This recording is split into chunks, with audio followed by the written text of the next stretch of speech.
AI ကိုစပြီးသုံးတော့မယ်ဆိုလို့ရှိရင်ဘယ် tools တွေကိုသုံးရမလဲဆိုတာတက်ကိုက AI ကိုဘာအတွက်သုံးကျင်လဲဆိုတာကိုသိဖို့ပို့ပြီးအရေးကြီးပါတယ်။ဒါကြောင့် AI ကိုအခုမှစသုံးမဲ့လူပဲဖြစ်စေလက်ရှိသုံးနေတဲ့လူပဲဖြစ်စေအသစ်တော့ tools တွေကိုလိုက်ပြီးလေ့လာနေတာထက်ကိုနဲ့တကယ်ကိုက်ညီတဲ့အရာကိုမှန်မှန်ကန်ကန်လေးချမှတ်ပြီးတော့ကိုက်ညီတဲ့ tools တစ်ခုခုကိုရွေးချယ်အသုံးပြုတာကပိုပြီးအရေးကြီးပါတယ်။ AI ရဲ့တန်ဖိုးက tools တွေစီကနေထုတ်ပေးလိုက်တဲ့ရလက်သက်စာလို့ရှိရင်ဒီ AI ကိုကောင်းကောင်းအသုံးချပြီးတော့လူတစ်ယောက်ရဲ့လှုပ်ဆောင်နိုင်စွမ်းစဉ်းစားနိုင်စွမ်းနဲ့ဖန်တီးနိုင်စွမ်းအားတွေကဘယ်လိုမျိုးရလက်တွေထွက်လာတယ်ဘယ်လိုပြောင်းလဲလာလဲဆိုတာကမှသူ့ရဲ့တကယ်တန်ဖိုးပါဒီအကြောင်းအရာနဲ့ပတ်သက်ပြီးအများကြီးရှိတဲ့အထက်ကမှကျွန်တော်အတူချုံပြီးပြောပြရရင်နံပါတ်1က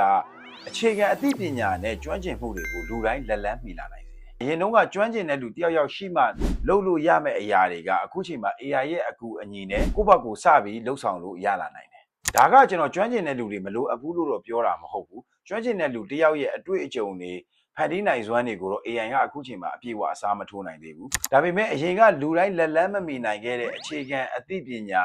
အကြံဉာဏ်နဲ့အကူအညီတွေကိုတော့ကျွန်တော်တို့အခုချိန်မှာ AI စီကနေပြီးတော့ရယူလို့ရနေပြီနံပါတ်1 idea နဲ့ execution ကြားက gaps တွေကိုအများကြီးရောကျသွားစေတယ်လူတော်တော်များများကလှုပ်ချင်တဲ့စိတ်ကူးရှိကြတယ်ဒါပေမဲ့စိတ်ကူးရှိုံနဲ့လက်တွေ့လုပ်နိုင်တာလည်းကမတူပါဘူးပြောချင်တာက idea သမားတွေကို creator ဖြစ်လာစေနိုင်တယ်နံပါတ်3ကလူတစ်ယောက်ရဲ့လှုပ်ဆောင်နိုင်စွမ်းနဲ့ဖန်တီးနိုင်စွမ်းကိုတိုးချဲ့ပေးတာပါလူတွေမှာအချိန်ရဲ့အတွေ့အကြုံရဲ့ကျွမ်းကျင်မှုရဲ့ဆိုတာကအကန့်အသတ်ရှိပါတယ်ကျွန်တော်တို့ဘယ်အရာကိုပဲတွေးကျွန်တော်တို့သိဘူးတဲ့အရာကြုံဘူးတဲ့အရာကျွန်တော်တို့မြင်တဲ့ရှုထောင့်ကပဲအဖြေထုတ်တတ်ကြတယ် AI ကိုအသုံးပြုလိုက်တဲ့အခါအဲ့ဒီကန့်သက်ချက်တွေကိုအတိုင်းအတာတစ်ခုထိကျွန်တော်တို့ကျော်လွန်လာနိုင်ပါတယ်နံပါတ်4ကတော့ထက်ကလုပ်နေရတဲ့အလုပ်တွေကိုအလိုအလျောက်လည်ပတ်နိုင်တဲ့စနစ်အဖြစ်ပြောင်းလဲပေးနိုင်တာပါ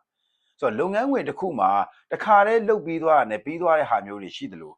ဒီအလုပ်ကိုပဲအမြဲတမ်းနေ့စဉ်ထက်ကတလဲလဲလုပ်နေရတဲ့ဟာကြီးလည်းအများကြီးပါဒီနေရာမှာ AI ရဲ့တန်ဖိုးကလူအစားတစ်ခါလုပ်ပြီးုံနဲ့မဟုတ်ဘဲနဲ့နောက်တစ်ခါကိုယ်တိုင်ပြန်လုပ်စီရမလိုအောင်အလိုလျောက်စနစ်ဖြစ်ဖန်တီးနေတာပါဒါကလက်ရှိခေတ်စားနေတဲ့ AI automation ရဲ့အခြေခံသဘောတရားတွေလည်းဖြစ်ပါတယ်ဆိုတော့ကျွန်တော် channel မှာလည်းနောက်ပိုင်းမှာ AI automation နဲ့ပတ်သက်တာတွေ N8N လို့ tools တွေအကြောင်းကိုကျွန်တော်အသေးစိတ်ထပ်ပြီးတော့ရှင်းပြပေးပါမယ်